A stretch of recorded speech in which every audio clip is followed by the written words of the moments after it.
Good morning, HWC kids. Do you like school? I always loved school growing up, except for fourth grade. That was kind of a rough year. But overall, I loved school. I loved being with friends. I loved specials like music and library. I loved field trips and open house. And most of all, I loved learning new things. It was so exciting to learn how to read more and more. It was crazy to learn how numbers helped you solve these huge problems. It was awesome to learn how the world and our bodies worked. And it was eye-opening to learn how people lived and survived hundreds and thousands of years before me.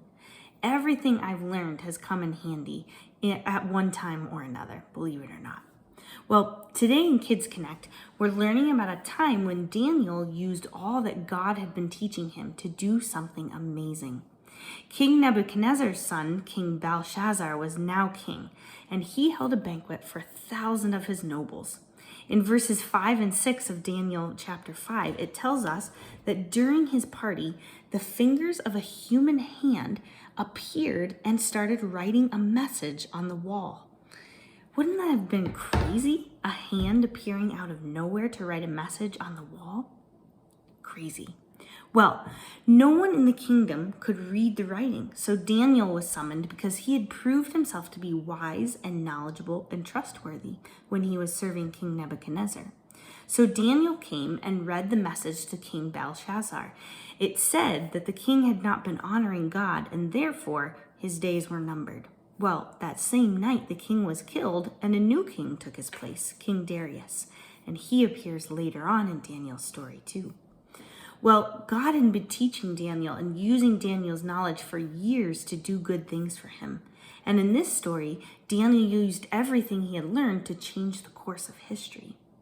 Well, thousands of years before that, there was a group of another men just like Daniel who took learning seriously, the 12 disciples.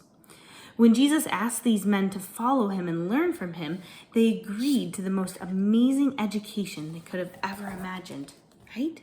He taught them amazing things. But even the guys who were the closest friends of Jesus got mixed up sometimes. They misunderstood Jesus' words when he was teaching them, and they had trouble doing the things that Jesus had taught them to do. They even argued over who was better. But Jesus didn't give up on them. He was patient, and he continued to invite them to follow him and learn from him. When we read the Bible, we can learn from people like Daniel and the disciples and Jesus himself how to live and love others and follow God. But just like with the disciples, Jesus doesn't expect us to have it all together and to know everything. He knows that growing in our faith and our wisdom and our knowledge will be something we do our entire lives. God doesn't expect us to have everything figured out right away. He's patient and he gives us a lot of opportunities to grow and learn. He simply invites us to keep learning and to follow him one day at a time. Daniel and the disciples trusted and followed God and were ready and willing to learn everything that God had to teach them, even if they made mistakes along the way. And because they did that, they changed people's lives and they did good in the world. You can do that too. You can learn and grow in the wisdom of God so you can do big things too. And you know that God is always patient and kind in the process. What a gift it is to know that I can keep learning because God is with me.